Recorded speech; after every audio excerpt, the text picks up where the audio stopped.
pembelajaran kita hari ini berjalan dengan lancar dan apa yang Ibu sampaikan bisa kalian pahami ya.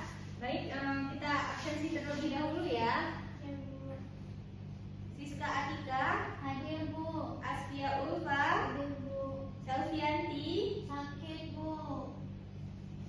Ilma Zahra. Hadir Bu. Oke, berarti cuma Selvi ya yang nggak hadir ya? Iya, Ya, Bu. ya, kita doakan semoga kawan kita yang sakit segera diberi kesembuhan ya. Amin. Baik, hari ini kita akan belajar mengenai materi matriks. Nah, sebelum kita mulai pembelajaran, coba mejanya dirapikan dulu. Jika ada sampah-sampah, ini Siska belum sedikit. Oke, baik. Nah, jadi hari ini kita akan belajar materi matriks. Nah, sebelumnya nih, Ibu mau tanya sama kalian. Kalian pernah nggak melihat data jumlah siswa atau data nilai ujian siswa? Pernah Bu. Oke, pernah ya. Jadi yang biasa kalian lihat datanya itu disajikan dalam bentuk apa? Dalam bentuk tabel Bu.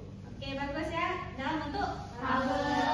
Nah, menurut kalian, apakah data itu bisa kita olah atau kita buat agar lebih mudah dihitung? Bisa Bu. Jadi hari ini kita akan mencoba nih menyelesaikannya dalam sebuah permasalahan. Nah, jadi kalian pernah nggak lihat data pengunjung market day kayak kegiatan di sekolah kayak gitu, jumlah penjualan produk kelas saat expo kewirausahaan atau tabel jadwal ekstrakurikuler sekolah? Pernah kan? Nah, dan dengan matriks kita tuh bisa menyajikan data tersebut dalam bentuk baris, kolom secara lebih rapi, terstruktur dan efisien sehingga kita dapat mengelola informasi lebih mudah dan cepat. Baik, sekarang Ibu akan membagikan LKPD untuk kalian kerjakan. Satu kelompok berjumlah 2 orang. Nah, nanti kalian kerjakan harus sama-sama kerja ya, harus aktif semua ya. Baik Bu.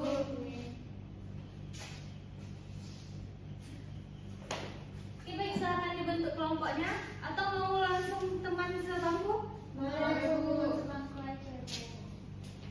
Ini perkembangannya ya, kerjakan ya.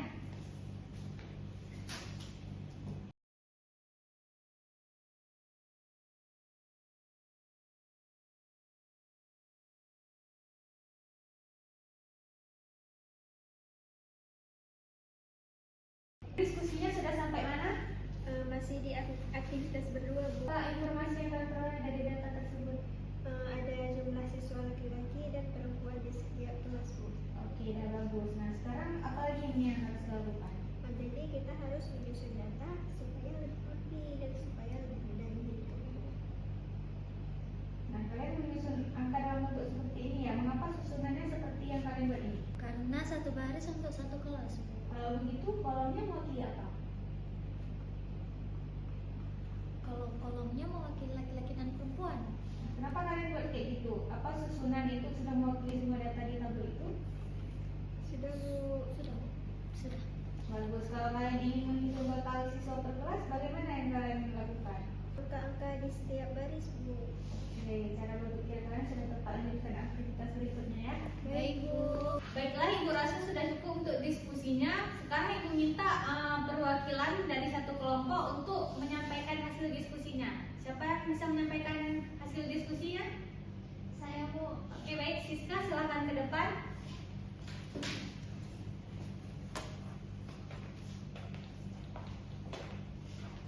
Teman-teman semua tolong didengarkan ya. Jangan ada yang sibuk sendiri. Tolong didengarkan kawannya. Baik Bu. Baik, saya perwakilan dari kelompok 1 akan mempresentasikan hasil kerja kami. Nah, yang pertama ada aktivitas 1.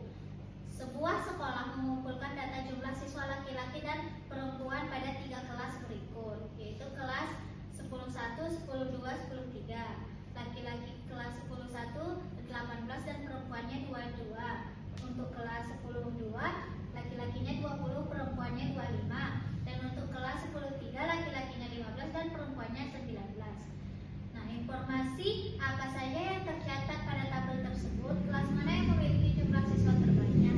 Jadi jawaban dari kelompok kami adalah informasi yang kami catat yaitu jumlah siswa laki-laki dan perempuan di kelas 10-1, 10-2, 10-3. Nah, kelas 10-2 memiliki jumlah terbanyak 20 ditambah 25 sama dengan 42 siswa.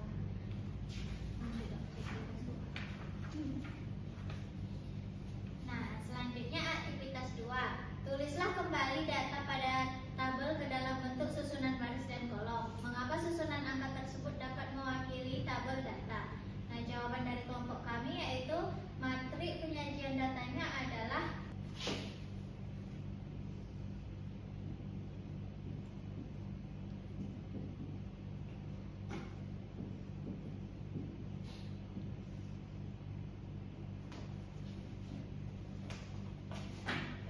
ini adalah bentuk matrik penyajian data dari kelompok kami karena barisnya 3 dan kolomnya 2. Oke, baik, terima kasih Siska, silakan kembali ke tempatnya. Oke, untuk yang lain ada yang ingin menanggapi? Apakah sudah sama dengan ini semua jawabannya? Sudah, Bu. Oke, baik, silakan beri approve untuk Siska. Baik, Ibu rasa kalian sudah paham dengan materi matriks yang ada di LKPD. Oke, selanjutnya silakan perhatikan materi yang sudah Ibu sajikan. Nah, kita akan belajar tentang ordo matriks. Nah, ordo matriks itu ditentukan oleh banyaknya baris dan kolom. Nah, contoh matriks berordo 3 dikali 2. Kalian bisa lihat di sini ada contohnya di matriks A. Nah, kemudian kita lanjut pada jenis-jenis matriks. Yang pertama itu ada matriks baris. Matriks yang hanya terdiri dari satu baris. Kemudian ada matriks kolom yang hanya terdiri dari satu kolom. Kemudian ada matriks diagonal. Matriks yang jumlah barisnya sama dengan jumlah kolomnya. Jadi baris dan kolomnya itu sama. Kemudian ada matriks identitas. Matriks persegi yang ciri anggota pertama bernilai 1 dan yang lainnya itu 0. Dan yang terakhir ada matriks 0. Matriks yang semua anggotanya itu 0. Nah, ini baik, selanjutnya ini ada contoh dari kelima matriks tersebut. Yang pertama itu matriks baris. Kalian bisa lihat contohnya di sini ya. Apakah kalian sudah paham? Sudah, Bu. Selanjutnya kita belajar tentang sifat-sifat matriks. Yang pertama itu ada komutatif, di mana A ditambah B sama dengan B ditambah A.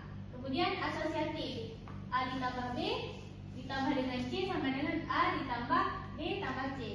Kemudian ada sifat distributif, A B ditambah C sama dengan AB ditambah dengan AC. Dan yang terakhir AB tidak sama dengan BA. Nah, dari materi yang udah Ibu jelasin tadi, apakah kalian sudah paham? Sudah, Ibu. Nah, sekarang Ibu akan kasih satu latihan tambahan untuk kalian kerjakan. Ibu kasih waktu kalian selama 5 menit. Ibu akan melihat apakah kalian sudah paham materi ini apa belum. Baik, Bu. Waktunya 5 menit ya, silakan dikerjakan ya.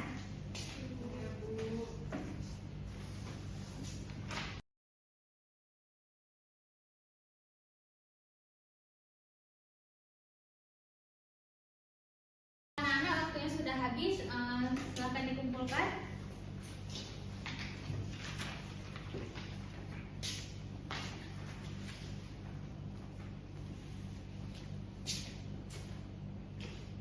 Oke, Ibu rasa kalian sudah paham dengan materi hari ini ya.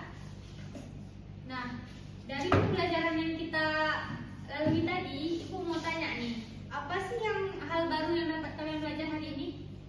Cara menyusun data, Bu, biar jadi lebih rapi. Oke, bagus. Ada lagi? Data bisa diubah ke bentuk matriks, Bu. Oke, misalkan Ibu punya 2 kelas nih, masing-masing punya siswa laki-laki dan siswa perempuan. Berapa ordo matriksnya? Oke, bagus sekali. Berarti kalian sudah paham ya? Sudah, Bu. Nah, Ibu mau tanya, apa sih manfaat matriks itu ke dalam kehidupan sehari-hari? Data jadi lebih rapi dan mudah dihitung, Bu. Oke, bagus sekali ya. Kita beri approve dulu untuk Aspia. Oke, tampaknya kalian sudah paham. Baik, siapa yang bisa menyimpulkan pembelajaran kita hari ini? Saya, Bu. Oke, baik, Siska silakan. Jadi, matriks itu adalah kumpulan bilangan yang susunannya terdiri dari baris dan kolom. Nah, Terus jenis-jenis matriksi itu ada 5, yaitu matriks baris, matriks kolom, matriks diagonal, matriks identitas, dan matriks nol. Dan sifat-sifat matriksi itu ada 4, yaitu asosiatif, komunikatif, distributif, sama yang terakhir, dan A kali B tidak sama dengan B kali A. Oke, bagus sekali ya Siska. Nah, untuk tugas di rumah kalian bisa kerjakan halaman 136 sampai halaman 137. Di situ ada 5 soal. Kalian kerjakan dengan baik-baik, dikumpulkan di minggu depan sebelum mulai pembelajaran. Pokoknya tugasnya sudah ada di meja ibu sebelum ibu memulai pembelajaran. Baik, Bu. Oke, untuk minggu depan kita akan belajar tentang operasi pada matriks ya. Baik, Bu. Baik, kita sudah sampai pada akhir pembelajaran hari ini. Jadi pesan ibu hari ini, matematika mengajarkan kita berpikir logis, teliti, dan sabar dalam memecahkan masalah. Sekarang mari kita tutup pembelajaran kita hari ini dengan membacakan doa kafaratul majelis. Bismillahirrahmanirrahim. Subhanakallahumma wa bihamdika asyhadu an la ilaha illa anta astaghfiruka wa atubu ilaik. Semoga materi yang ibu sampaikan hari ini bisa kalian pahami. Lebih dan kurang ibu mohon maaf. Assalamualaikum warahmatullahi wabarakatuh. Waalaikumsalam.